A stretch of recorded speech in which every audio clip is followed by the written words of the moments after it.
and I'm delighted today to welcome Jessica Beal from VocalEyes, who's going to give us a little talk about the service and what they do and what they provide. So thank you, Jessica. I'll hand over to you. Thank you so much, and thanks for inviting me today to speak to you all. And as you say, I'm from VocalEyes. I'm the audience and marketing manager there. So just starting off with, as we tend to do at VocalEyes, a bit of a self-description.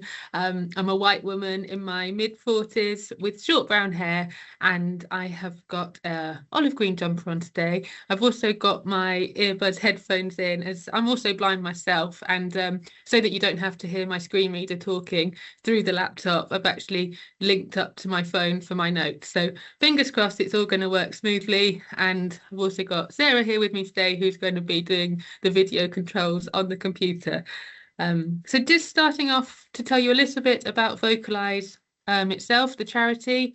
So we're a national charity. We've going for nearly 30 years now, started in 1998, and our funding mainly comes from the Arts Council, but we also have funding from other grants for specific projects. So like the National Lottery Heritage Fund, who we're just working with at the moment on a project to do some co-creation with the different heritage sites, and the City Bridge Trust within London to hopefully get more people to enjoy audio description. So just a little bit about our background. We're a small core staff team. There's 6 of us that work, well, we work generally remotely now, but we also work obviously with lots of freelance audio describers, different sound technicians and venues across the country to be able to put on all the audio description that we do. And at VocalEyes, we believe that blind and visually impaired people should be able to enjoy and access all the wonderful arts and cultural opportunities available to everyone. And we do this, bringing it all to life through audio description.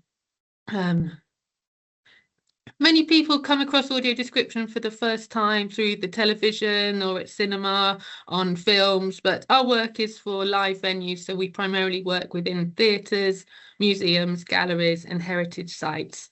We do some digital work. We've started partnering with the National Theatre for the National Theatre at Home screenings, but primarily, as I say, we do work live at venues. So for those of you who haven't heard of audio description before, haven't come across it and are wondering what I'm talking about, it's live verbal commentary, which gives extra information about what's happening to help people understand the visual elements of a performance or part of an exhibition. So this could be giving information about the style and the design of the set, or it could be the costumes that the characters are wearing, their facial expressions as part of the performance, and even giving detail about visual jokes that are happening on the stage, because there's really nothing worse being part of the audience and everyone's laughing and you're sitting there thinking, oh, I don't know what's happening, or having to have your friend next to you whisper and explain it. So this solves all those problems, and you receive the audio description generally through a headset, so you're not disturbing the audience, and it's delivered through the gaps in the dialogue. So as you're watching along, you're not missing out what's being said on the stage. There's lots of different ways that the audio description can be received, and different venues have different systems. So it might be through infrared technology, Wi-Fi or radio systems. Within VocalEyes itself, our aims, sorry, I just need to adjust my headphone. We want to increase, obviously, the amount of audio description that is available to blind and visually impaired people across the country. And this is by putting on such a wide range of audio described, both performances at theatres and exhibitions within museums and galleries.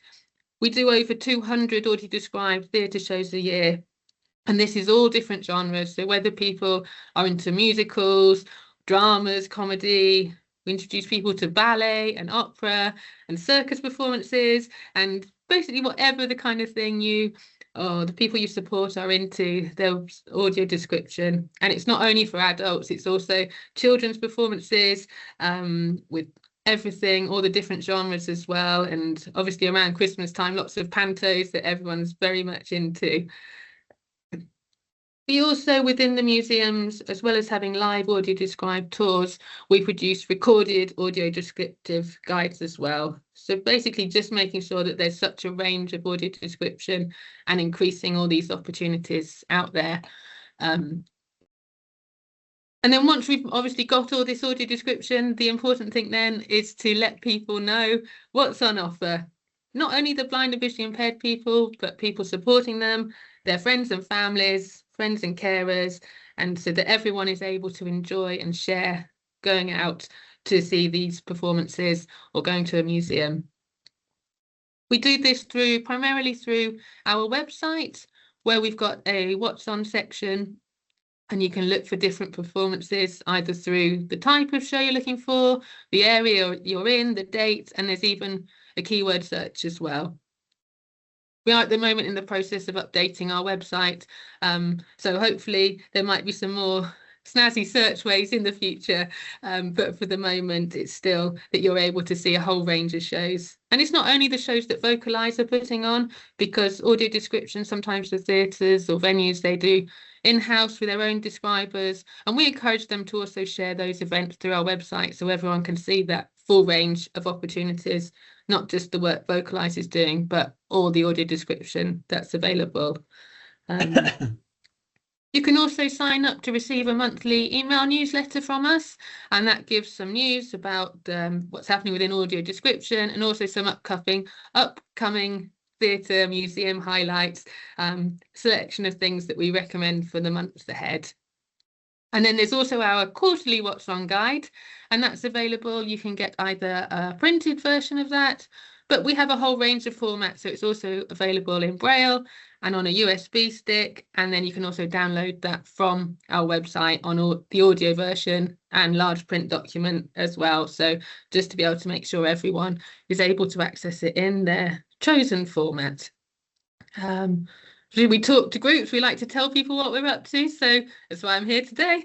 I also attend exhibitions, and we have stands at the various events that support the sight loss sector, so the Sight Village events, and we go to regional exhibitions as well to be able to spread the word to as many people as possible so that everyone can share our love and passion for the arts and audio description. We do training for venues as well, so not only that we put on the description, but so that the people working there, the front of house staff, are able to communicate and guide people when they turn up for a performance or an exhibition. So we work with the front of house staff to put on those training opportunities as well. So a whole load of things that we aim to do. And as I say, our two main programmes, we've got the theatre side of things and then the museums, galleries and heritage side. Just going to start off talking a little bit more detail about the theatres and how that works. So generally the venue or the producers will come to us and say that they have a show they would like to be audio described, is how it all starts out. And we then work together to work out when the audio description will be. Unfortunately, as there's a cost to the venue and the producers, so it's normally only one performance per season that has the description on it. We'd obviously love it to be more, but we're working on it at the moment. So we work with them, we work with our describers to coordinate when the description will be. And then we advertise this, as I say, on our website and the What's On guide. In that you have information, the booking details, because you still need to book your tickets directly with the venue. So we provide phone number and email address for each venue, so you would book directly. And there's often concessions as well. You might have heard of the Nimbus Access card, which you can sign up to with the photo ID and eligibility. And it does cost, it's £15 for 3 years, but then you get really good concessions, not only for theatres, but many entertainment venues across the UK. We also have for VocalEyes performances, before each show, we place some introductory notes, so to give people a flavour of what to expect. And this is where you find out what's going to happen, a bit of information about the set, characters and costumes involved. And I thought I'd just play you a little bit of example of what people might hear when they go to hear the introductory notes, which you can listen to from our website. And also when you're at the theatre, the describers read these live 50 minutes before the performance starts. So here's from Harry Potter, which is coming up in March, hopefully.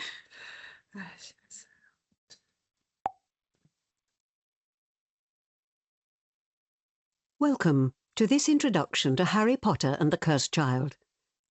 The play is written by Jack Thorne, based on a new story by J.K. Rowling, Jack Thorne and John Tiffany. It is in 2 parts and has been directed by John Tiffany. Approximate running times. Part 1, 2 hours 40 minutes, including a 20-minute interval. Part 2, 2 hours 25 minutes, including a 20-minute interval. The live audio description will be given for VocalEyes by Tony McBride. Please be aware that the performance contains theatrical smoke and fog effects, pyrotechnics, and high-intensity flashing light effects. The auditorium lighting will be extinguished for short periods of time. The following introduction will take about 18 minutes to listen to, and includes information about Harry Potter and the Cursed Child, and descriptions of the set, characters and costumes. All VocalEyes show introductions are available as a text document on the event page at vocaleyes.co.uk/what's on. Harry Potter and the Cursed Child is the 8th story in the Harry Potter series. The play is set in modern times and is performed by a cast of 45 actors, some playing the main characters, but the majority forming an ensemble who play Ministry of Magic officials, commuters, and pupils and staff of Hogwarts School. We will describe some of the main characters in this introduction. Others will be described during the action. Yes, so hopefully that gives... Oh, am I back?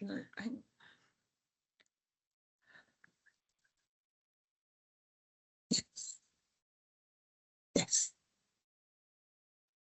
You're back. Yes, okay, brilliant. So hopefully that gives you an idea. Unfortunately, we haven't got time to listen to the whole 18 minutes, but it goes on to describe the different characters within the performance and the costumes they wear. So we have those, as I say, those introductory notes. They're online on each of our show listing pages, and they're read out also before the performance starts. It's a great way to check that your headset's working as well when you're at the theatre, even if you've heard the notes before. So then moving on to the next, one of the things which we know a lot of people really, really enjoy going to the audio described performances, and that's the touch tour. And this you get generally, well, it can be anything up to 2 hours before the performance starts. And I know this probably sounds like quite a long time, but the experience itself is so well worth it. This is when you often get to go up on the stage to experience what the set's like and the whole space itself. Often some of the cast will come out, so you get to meet them, hear their voices, what they're going to sound like during the performance, and you get to feel their costumes and props as well. So it's really, really great, and people really enjoy the touch tour experience. And again, I've now got another short video. This is just a reel we made for Instagram for people who enjoyed the touch tour, the previous one that was of Stranger Things. And this is, again, we've got another performance coming up of that soon. So as a plug for that, I thought I'd show you this short video explaining about the touch tour experience and the kind of things you might expect, and some of the cast and how they explain their costumes and the props. Hi, I'm Luke and I play Dr. Brenner in Stranger Things, The First Shadow. Hi, my name is Callum Maxwell and I play Bob Newby in Stranger Things. I'm Chris. I'm one of the actors. Today I'm playing Chief Hopper. Explore the set. So we're just doing a little bit of a touch tour here to show people my lovely DJ booth.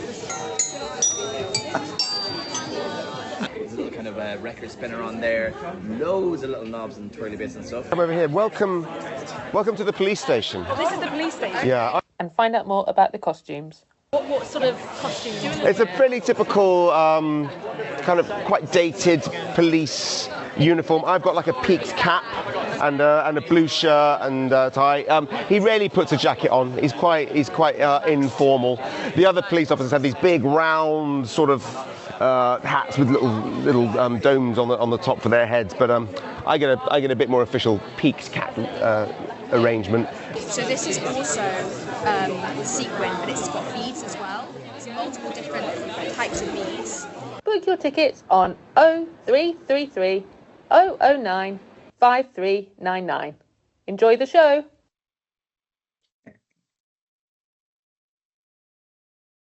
You're back. Okay, brilliant. So So as you can see, it's a really great opportunity. You find out so much from getting on the stage and meeting the cast. They're always very keen to talk about their characters and costumes. So it's a really lovely experience and really makes you feel like a very unique experience. And then when you're actually watching the show and the describers are mentioning some of the costumes and the props, then you can be really like, oh yes, I know what that is. And it's just like right in your mind's eye. So the touch tours are wonderful, a really great experience. And we get lots and lots of feedback from people on the touch tours as to how much they've enjoyed it and what a difference it makes to them. And then after the touch tour, as I say, that's then you get given a headset which will deliver the audio description to you. The front of house staff, they come and check that it's working, and also at the interval they can help you with getting any interval drinks or snacks, or if you need the facilities. So they're on hand to help, and then at the end of the performance you just give the headset back to them and off you go. If you're like me, you're normally singing all the way home, and then just think that you've had this amazing experience out at the theatre with friends and family, and that you feel that you've enjoyed the performance equally amongst sighted people. So that's overall how our theatre side of things work.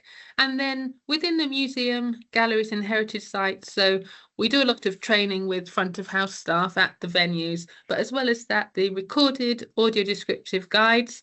So where you have one of the devices, you can generally be able to download the guide onto a phone, so you can listen through your own device as you're walking around, or they have them to loan from the venue itself. And this is where the describer obviously picked specific objects within the exhibition to describe in detail. And these guides also are helpful because they have navigation information as well. So you're not just stuck in the main room looking at the main exhibit. There are ways that they help you to actually get around the gallery as well. And we also do live audio descriptive tours. So we've worked with the Postal Museum in London quite widely, and we continue to do that and offer regular tours there. And this one people really enjoy because not only do you get to explore the museum, but they have their immersive mail rail train ride as well to go on London's secret, although it's not really very secret because everyone knows about it, and the Underground Postal Railway. But yeah, we have the Postal Museum tours very regularly, as well as other live tours at live venues across the UK.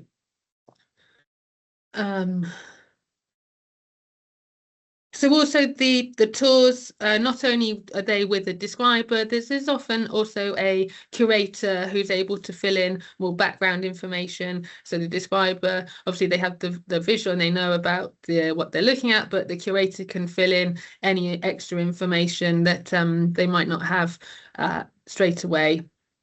We've also been working, one of our new tours is at the London Wetland Centre, and we went there for the first time in March last year. We've been back and we're going back again in May. And my final video, fingers crossed, is from the learning manager there, Paul, who's explaining about what we saw and the tour itself, and also the benefits of going to the Wetland Centre and being out in nature and all the benefits that it can bring to people. So let's go with the video.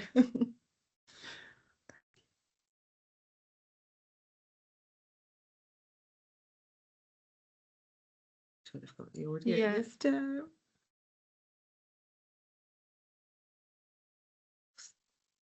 it work? It will be in 1 second. Here at London Wetland Centre. Our first stop was actually to visit the otters. Real ones, this is just a toy. We got 2 Asian short-clawed otters that live here, and we feed them every day. So we went to see them getting their lovely fishy meal and swimming around. They're very adorable creatures. They do have very sharp teeth, though. We visited an enclosure that's been made to resemble North America, and we got up close to some swamp cypress trees, which are a type of conifer tree that actually sheds its needles, and it's got beautiful textured bark. So it's a really nice tree to get a bit closer to. And the pieces that are peeling off are greeny, like an olivey green. So it's beautiful. All the trees here, all the plants here were planted by hand originally. We actually planted 300,000 when the centre was first being built back in sort of 1999. We went in one of our bird hides, which is a place where you can look out and see the lake and see the birds, but they can't see you. It's a really amazing view. You can also see some of the London skyline behind it, and there's lots of birds out on our lake. There were coots, moorhens, tufted ducks, reed buntings, which is quite a special little bird that lives in the reed beds. There were mute swans, but they were miles away on the other side of the lake. That's just some that I can remember. WWT, our charity, was founded by Sir Peter Scott, who was the son of Scott of the Antarctic back in 1946. And the idea was that he wanted to protect wildfowl, which is ducks, geese and swans. And as we grew bigger, he then expanded the remit of the charity to cover wetlands, places where they live.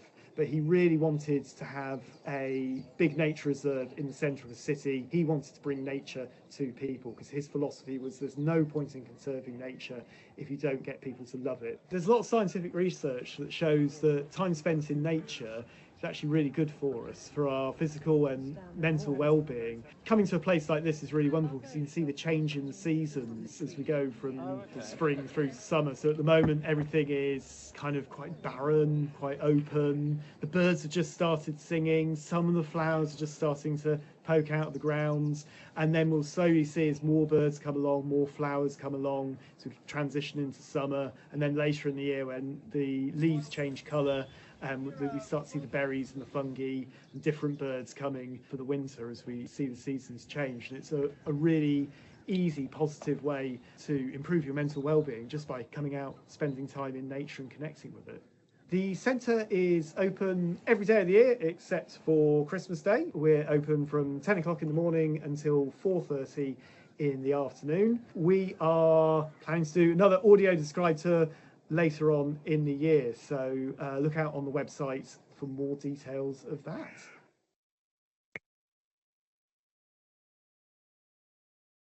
Okay, so brilliant. It's always lovely, as I say, to hear from the people working at the venues as well, so they can share all the positive effects of being at a place, as well as the enjoyment that people gain from audio description. So if you would like to find out more about what's available, not only in London but in your areas as well, so there's everything, as I say, on our website, which is at vocaleyes.co.uk, and then also we have our social media channels, so we're on Facebook and Instagram, VocalEyes audio description.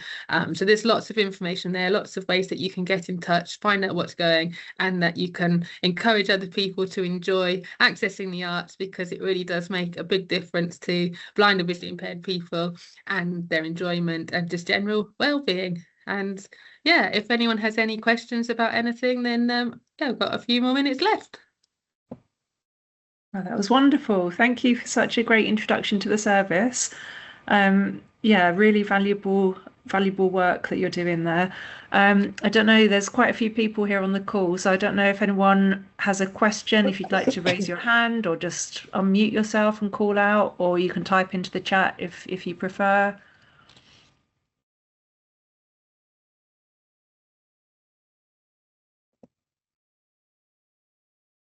Silence. Silence. There's a lot to think about there. Is there a cost to the end user for your services? Not only in as much as having to buy a ticket to go to a performance, or if there's any payment for the heritage site, but for the VocalEyes, that's like an additional add-on service to the theatre ticket that you're buying.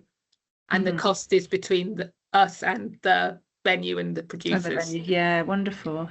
That's great. Yeah, it all looks amazing. When's your next production that you're doing?